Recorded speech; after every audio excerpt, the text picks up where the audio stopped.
रहा है ना। तो ये हिस्टोरिकल और वॉर पॉइंट ऑफ व्यू से इसलिए इम्पोर्टेंट था क्योंकि इसमें पहली बार गोले बारूदों का प्रयोग हुआ था, मस्केट्स का और तोपों का प्रयोग हुआ था। इससे पहले क्या था कि सेनाएं जो हैं परंपरागत रूप से हाथी, घोड़े, पैदल सैनिक और हाथियों द्वारा ऐसे लड़ा करती थी झुंड के रूप में। कोई स्ट्रेटेजी और टैक्टिक्स नहीं थी। पानीपत के युद्ध में बाबर आता है जो कि बहुत कम सेना रहती है, 12 से 25 हजार तक की सेना रहती है इसके पास, और इब्राहिम लोदी के पास 1 लाख सेना रहती है। पर ये 12 से 25 हजार सेना लगातार प्रैक्टिस में रहती है, लगातार युद्ध लड़ते हुए आती है और इनका मोरल हाई रहता है कि हमें जीतने जाना है, इनका एम क्लियर रहता है। और इब्राहिम लोदी की सेनाएं सामंती और भाड़े की सेनाएं थी जो कि युद्ध के समय बुलाई जाती थी। रेंटल सेनाएं थी जो युद्ध के समय बुलाई जाती थी, और इनकी सेनाएं एक मोराल लेके चलती थी, हाई मोराल से चलती थी कि हमें शत्रु के एनिमी के एरिया को जीतना है, उस पर आक्रमण करके हमें अपना कब्जा करना है। और इसके बाबर की एक इच्छा थी कि वो भारत विजय करें और हिंद पर राज करें। तो 12 से 25 हजार की सेना लाके ये 1 लाख सेना को हरा देता है। कैसे हरा देता है? क्योंकि इसके पास स्ट्रेटेजी थी, इसके पास टेक्नोलॉजी थी। पहली बार तोपों का प्रयोग करता है, टैक्टिक्स थी। तुगलमा एक नीति है जो टैक्टिक्स है। ये आप लोग से क्वेश्चन में पूछा जाएगा ये कैसी टैक्टिक्स है। तो ये वो टैक्टिक्स है जिसमें अपनी सेनाओं को विभिन्न पंक्तियों में श्रेणीबद्ध करके अपने दाहिने तरफ, बाएं तरफ, फ्रंट में और रिजर्व में। तो देखिए बाबर की जो सेना रहती है इसके राइट हैंड साइड पानीपत गांव रहता है और ये रोड जाती है राइट हैंड साइड से, और इसके लेफ्ट हैंड साइड एक खाई रहती है, सूखी खाई, ट्रेंच रहती है, जिसको वो पत्तियों से और सूखे पत्तियों से झाड़ी जोड़ी से उसको ढक देता है ताकि पता न चले कि खाई है, ताकि इनके हाथी या सेना है तो उसमें गिर जाए। तो ये सूखी खाई रहती है, राइट हैंड साइड से रोड जाती है और पानीपत गांव रहता है।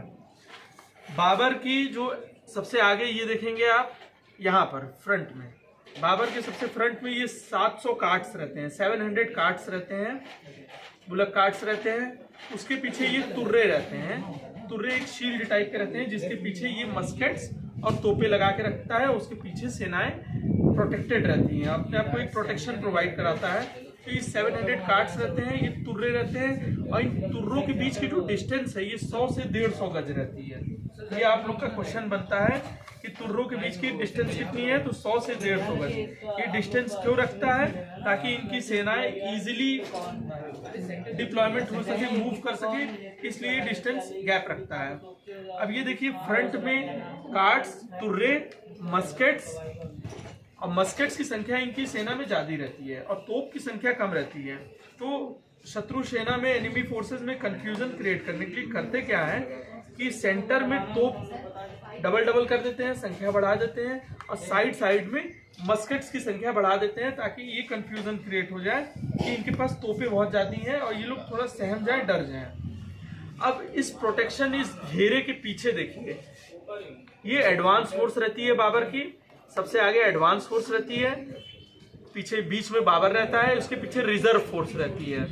अब इसके right hand side right centre रहता है, left hand side left centre रहता है, फिर राइट विंग रहता है इधर right hand side, left hand side left wing रहता है, फिर राइट तुगलमा पार्टी, लेफ्ट तुगलमा पार्टी। और यही इसकी टैक्टिक्स रहती है कि किस प्रकार से ये सजाया रहता है, right centre, left centre, right wing, left wing, right तुगलमा पार्टी, लेफ्ट तुगलमा पार्टी, एडवांस, रिजर्व। यही इसकी तुगलमा नीति रहती है। और इब्राहिम लोदी 1 लाख सेना रहती है जिसमें 1000 हाथी रहते हैं जो कि वो फ्रंट लाइन में रहते हैं, लड़ने वाले हाथी रहते हैं, लड़ाकू हाथी, और वो फ्रंट में एकदम डिप्लॉयड रहते हैं। और ये तिरछा नुमा रहते हैं, थोड़ा टिल्टेड रहते हैं, ये ऐसे टिल्ट रहते हैं। अब इब्राहिम लोदी यहाँ है,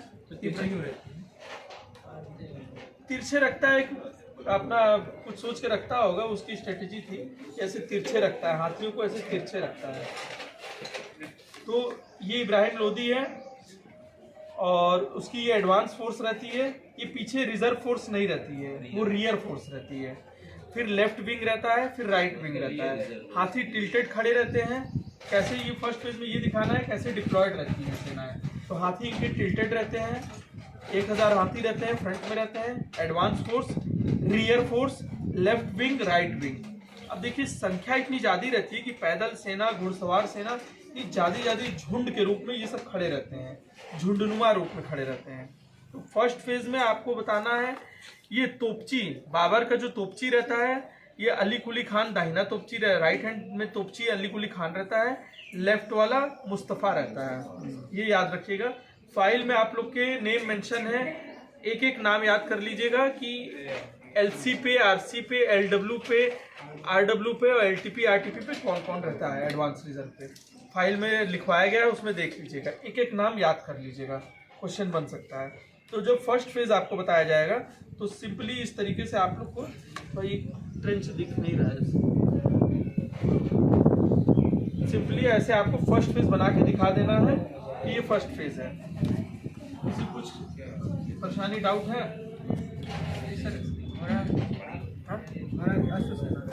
हाँ हाँ हाँ, अश्वसेना है, मतलब उसमें सैनिक नहीं, इनके पास बस हाथी घोड़े पैदल सैनिक और बैठे रहते हैं। बताइए किस तरीके से लड़ा रहते हैं और उधर के नीचे से मार देते हैं। इनके पास कोई वेपन स्ट्रेटेजी और टैक्टिक्स नहीं रहती है, वो पूरा टैक्टिकली आता है, अपना पूरी सजाया रहता है, उसके पास यही तुगलमा नीति रहती है, यही प्रयोग की जाती है, भारत में पहली बार प्रयोग की जाती है पानीपत के प्रथम संग्राम में। फर्स्ट फेज ये है। अब जब सेकेंड फेज की बात आती है तो बाबर ऑर्डर करता है अली कुली खान और मुस्तफ़ा को, ये याद रखिएगा, तोप बीच में रहते हैं, साइड में तोप नहीं रहते हैं, ठीक। अली कुली खान और मुस्तफ़ा को ये बाबर ऑर्डर करता है कि आप लोग तोप की फायरिंग शुरू कर दीजिए। तो यहाँ से गोलों की बमबारी शुरू हो जाती है। जब तोप फायर होते हैं तो ये हाथी बौखला जाते हैं, और ये हाथी जो होते हैं ये अपनी सेना में ही बैक हो जाते हैं, भगदड़ की स्थिति मच जाती है, ये इसी में घुस जाते हैं। इनके सब सेना, अश्वसेना और पैदल सेना सब भगदड़ की स्थिति मच जाती है। इसको आप बिखेर दीजिएगा, ठीक, सैनिक एक आध गिरा दीजिएगा। ये जो डायरेक्शन था इसको चेंज कर दीजिएगा सबका, जैसे ऐसे कर दीजिएगा, ये घोड़ा इधर गिरा के, कुछ हाथी ट्रेंच की तरफ चले जाते हैं, ट्रेंच में गिर जाते हैं, खाई जो सूखी खाई रहती है।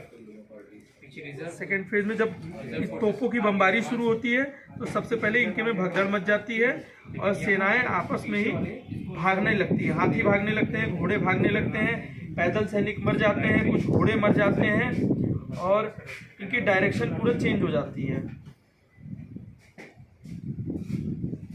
इनके लिए एकदम सरप्राइज रहता है, तोप का प्रयोग पहली बार होता है तो ये एकदम सरप्राइज हो जाते हैं, इनको कुछ सोचने समझने का और आक्रमण करने का मौका मिलता नहीं है, मतलब कर देना, इसके डायरेक्शन चेंज कर देना। अब जब तोप की फायरिंग रुकती है और इनके यहाँ तो भगदड़ की स्थिति मच जाती है तो बाबर ऑर्डर करता है सबसे पहले अपने आरटीपी को, ये आरटीपी यहाँ से निकल के आती है और ये इनके रियर फोर्स को कवर करके, यहाँ थोड़ा जगह छोड़िएगा, ठीक, इसको थोड़ा और आगे से बनाइएगा, ये रियर फोर्स को कवर कर लेती है आरटीपी। फिर यहाँ से निकल के आती है एलटीपी, एलटीपी इधर से रियर फोर्स को कवर करके इस पे अटैक करती है। फिर ऑर्डर करता है, यहाँ से निकलती है राइट विंग, तुर्रों के बीच से निकल के आती है और ये इनकी लेफ्ट विंग को कवर कर लेती है। फिर यहाँ से लेफ्ट विंग निकल के आती है और ये राइट विंग को कवर कर लेती है। फिर राइट सेंटर निकल के आता है और ये फ्रंट से ऐसे इनको कवर करता है, आक्रमण शुरू करता है और यहाँ से लेफ्ट विंग आके ये फ्रंट से घेर के आक्रमण शुरू कर देता है। तो यही इनकी तुगलमा नीति थी, टैक्टिक्स थी कि चारों तरफ से अब ऐसे डिप्लॉयड करके रखना, राइट विंग, राइट सेंटर, इस प्रकार से आरटीपी, और चारों तरफ से शत्रु की सेना को घेर लेना, घेर के अटैक कर देना ताकि उनको कुछ समझ में ना आए। अब यहाँ से रिजर्व फोर्सेस निकल के आ जाती हैं, रिजर्व फोर्स निकल के आके इसी में मिल जाती हैं, चारों तरफ से मिल जाती है रिजर्व फोर्स। तो आप देखते हैं कैसे किस प्रकार के चारों तरफ से घेर के इन पे अटैक शुरू हो जाता है। और बाबर को देखिए वहाँ कितना स्ट्रेटेजिकली सेफ रहता है, ये कार्ड्स, मस्केट्स, तुर्रे और तोपों और एडवांस फोर्स के साथ बाबर वहाँ एकदम सुरक्षित मौजूद रहता है। यहाँ लोधी के ऊपर अटैक हो जाता है और लोधी को मार के इनका सर्कल हम करके लेते जाते हैं। ये सेकंड फेज है, ये आपको थोड़ा बिखेर देना है। एडवांस फोर्स बाबा के पास ही रहती है। नहीं, एडवांस फोर्स इसके पास भी रहती है। उसका सर काट के कौन ले जाएगा? बोल रहा है सर कि एडवांस फोर्स मतलब अंत तक वही रहता है कि ये यही रह जाता है ना। ये एडवांस वहीं रह जाती है, एडवांस उसको सिक्योर करने के लिए उसको रखा गया है। ट्रेंच खाई रहती है, वो ऐसी जगह अपना बैटलफील्ड का चुनाव करता है जहां उसकी फोर्सेस सेफ रहे। ये पानीपत गांव रोड और इधर ट्रेंच से सेफ रहे, ताकि इधर से अगर घेरने आए तो इधर गिर जाए ट्रेंच में। सर पानीपत में पहले लोधी का सर बुरा आ जाता ना, तो सर उसको भी मतलब पता ही होना चाहिए वहाँ पे था पूरा, मतलब ट्रेन के बारे में पता नहीं था। नहीं, ये बाबर आता है तो ढक दिया लोधी को तो बस